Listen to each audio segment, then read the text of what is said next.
And today I'm going to be talking to you a little bit why family matters. The traditional view of the family has always typically been the mother, the father, and the siblings if there are any. However, as social expectations and dynamics change from day to day, our ideals of what family is and why it matters changes. Dr. James Dobson, a noted speaker and family expert, reiterates my view that God, as the basis for the family, is going to create a healthy family and a family that sticks together. Even in a secular setting, there are experts from the University of Nebraska whose names include John Dufresne, Gail Brand, Jeanette Friesen, and Diane Swanson, who have done a study and a paper on why family matters and the importance of a healthy family. Even in the changing dynamics of the family unit, families are stronger with God at the heart of the family. The lessons and character learned from being a part of a family are life-changing. I plan to offer insights and characteristics of what a family unit is and how it offers in the way of support for life situations. It helps to start off by understanding the different definitions for family. In Merriam-Webster, the definition of family is a group of individuals living under one roof, with usually under the head of one person. And if we look at it from a biblical standpoint, it starts off that God had created man, and he saw that man was lonely and that wasn't good. So then he created woman, which is exemplified in Genesis 1:27 through 28. And he told them that they were to be the master over all they surveyed, and that they were going to be the caretakers. Characteristics of a God-centered family versus a non-God-centered family are like night and day.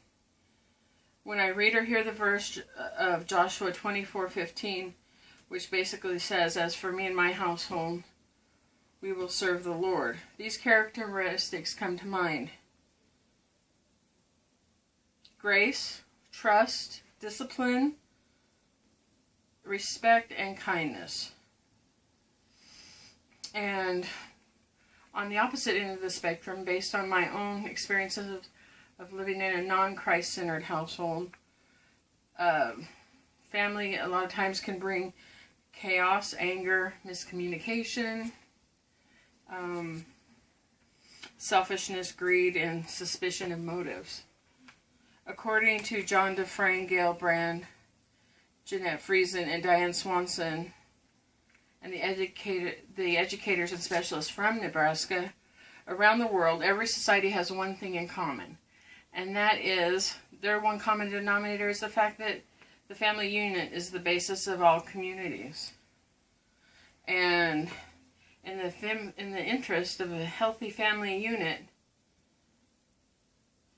it benefits not only the family itself, but the community at large. And according to the paper also, that even though the ideal family has a mother and a father to help shoulder some of the burdens and help the children to learn the life lessons, there have been and there are successful single-parent homes when necessary.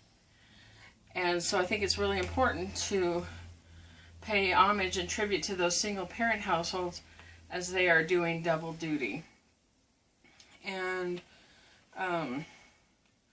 Dr. James Dobson, in his series entitled "The Heart Behind the Art," he talks about that it is much more of a challenge on today's playing field to raise biblically centered families because of all the outside influences that we're being assailed with, and that strong parents are the basis for positive, supportive families. And if a traditional biblical foundation is taught to children at a young age, they are better equipped to make the necessary adjustments to face the trials that they will face as children growing up through adulthood. I strongly believe with my whole heart that family equals valuable life lessons, such as unconditional love, support, compromise, forgiveness, and becoming a support system for each other. There are no perfect families. However, through these lessons, we learn that lessons that will help us in the future and help us know how to combat situations that come up. These are lessons in unconditional love, compromise, forgiveness. Once again, as I'm saying this, but I have my own imperfect family whom I love with every fiber of my being. However, there of course are some dysfunctional aspects of our life. I'm not going to pretend everything is rosy, but through these different and difficult situations, by relying on my faith in God, I'm able to learn from my mistakes or mistakes that have happened in my family, and I'm able to better learn about unconditional love for my family. As I stated previously, dynamics are changing day by day. Family dynamics vary in every culture, but one constant should be the presence of God. God is the one support system that makes the family, natural, adoptive, church family, and friends work. Families are no longer solely bound by the limitations of blood. There are many blended families who have come together successfully to become healthy family units. For those who may not have a family, church family and friends become their families. God offers families a foundation to pass on to future generations. He is the ultimate example of what a parent should offer to their children. He offers us healing, unconditional love, forgiveness, peace, and lessons. On an earthly level, God lends His support by leading us to a productive church family, if we look for it, which can offer us growth, accountability, charity, support, and friendship. The church family is a blessing, to say the least. In a good church, there is a sense of family and a place of refuge in this crazy world.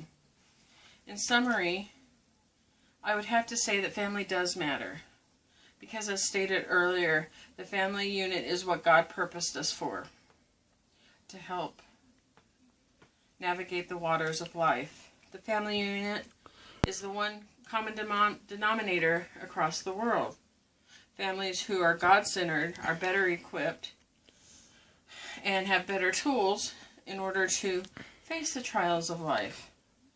Offering a good biblical foundation, as James Dobson mentioned, will give us the tools needed to get through and to thrive during these rough times ahead. There are no perfect families, but God offers us answers and gives us the tools we need to create family in a positive light. In whatever situation we find ourselves, whether it's having adoptive families, church families, single-parent families, or blended families, I can't emphasize enough that families do matter. I want to thank you for your time today, and thank you for being a good audience and helping me to, and hopefully the information about families I have given to you will make a difference, because it has made a difference in my life. Thank you, and have a good evening. Said that one. That was a really good one.